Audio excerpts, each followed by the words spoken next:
Working in the shadows of Sweden's largest companies is one of the world's richest families.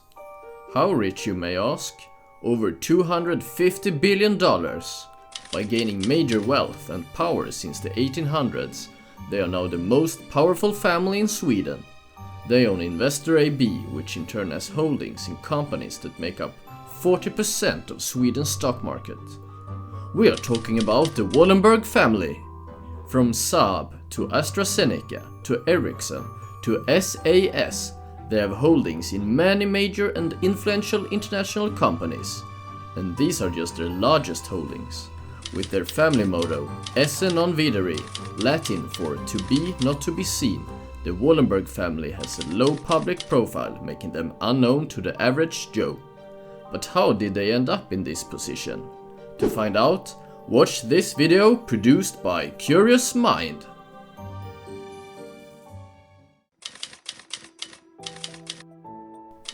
It all began with a young Swedish naval officer named Andre Oskar Wallenberg.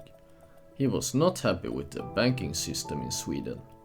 You got almost no interest rate on your deposited money. It was also hard to transfer money from your local bank to a bank in another city. And the Swedish banks at the time did not lend out that much of the money that was deposited to invest in companies that banks today do. It was a big missed opportunity for the banks at the time. Because the Swedish economy was skyrocketing. In 1856 he founded Stockholm Enskilda Bank, SEB, the predecessor of today's Skandinaviska Enskilda Banken. The interest rate on savings accounts was higher than the Swedes could even imagine.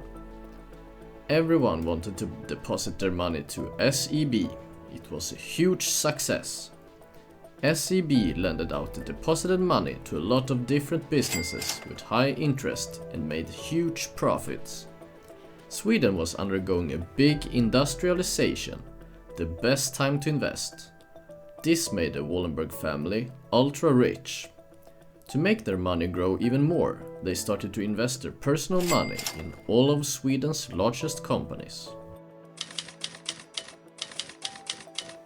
The Wallenberg family ended up owning a large portion of all the biggest companies in Sweden. The Swedish government didn't like this, so they passed a new law forbidding banks to be long holders of industrial companies.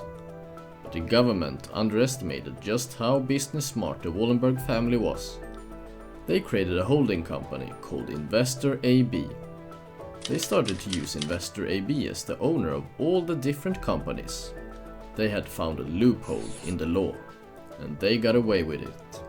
Investor AB still exists today and has a market capitalization of around $75 billion. It is one of Sweden's largest companies. By market cap, it is the second largest. It has major holdings in several Swedish companies and also many other large investments worldwide. A certain mustached man appeared in Germany. He thought that Germany was a bit too small. He wanted it to look more like this. The other countries did not approve though. And therefore World War II started. The Wallenberg family was dealt a harder decision. Were they going to invest in the Allies or the Axis to expand their economic power? Which did they choose? Take a second to think about it. What is the best decision here? They were business smart, so they of course chose to invest in both.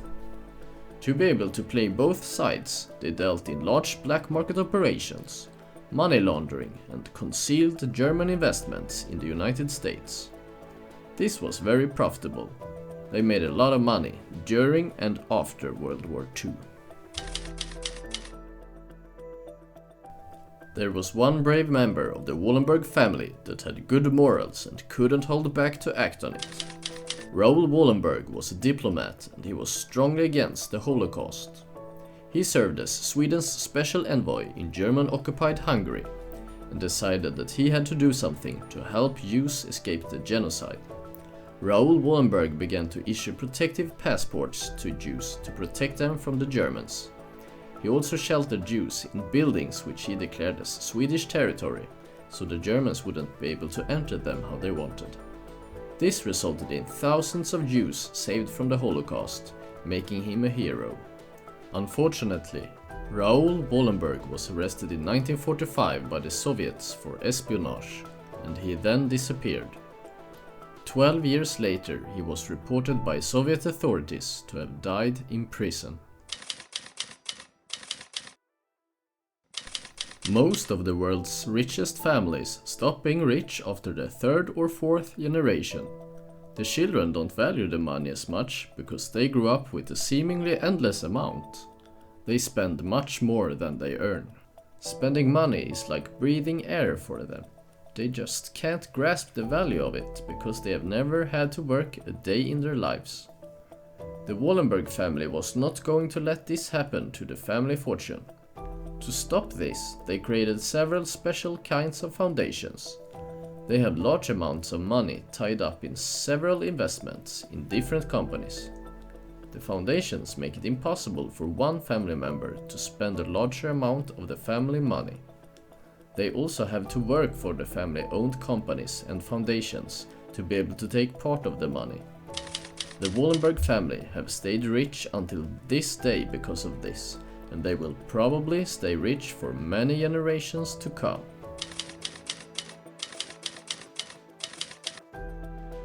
The fifth generation Wallenberg is now in charge of the family. Jacob Wallenberg, Marcus Husky Wallenberg, and Peter Poker Wallenberg Jr. The one with the most power, that you might call the head of the Wallenberg family, is Jacob Wallenberg. He is a prominent banker and industrialist. He is famous for being the chairman of Investor AB. He has been a board member of many famous companies like SAS and Coca-Cola. He has also been the chairman of SEB. Marcus Husky Wallenberg, Jacob's cousin, is the chairman of SEB. He previously held the position as CEO of Investor AB. He has also been a board member on large companies like Saab and International Chamber of Commerce. Peter Poker Wallenberg Jr., brother of Jacob Wallenberg, is chairman of the board of Grand Hotel in Stockholm. He also was the CEO for several years. He is also a member of several boards of the family's public and private foundations. The story of the Wallenberg family is truly remarkable. It's hard to even imagine the amount of banknotes they must have. Mostly in Swedish crowns, euros and dollars, but also in other currencies. If you are interested in all of the different currencies that exist in the world, you should check out our latest video about the coolest banknotes in the world. Like, subscribe and turn on notifications if you want to watch more from us. Thanks for watching, and we hope that your curious mind has become a little more fed.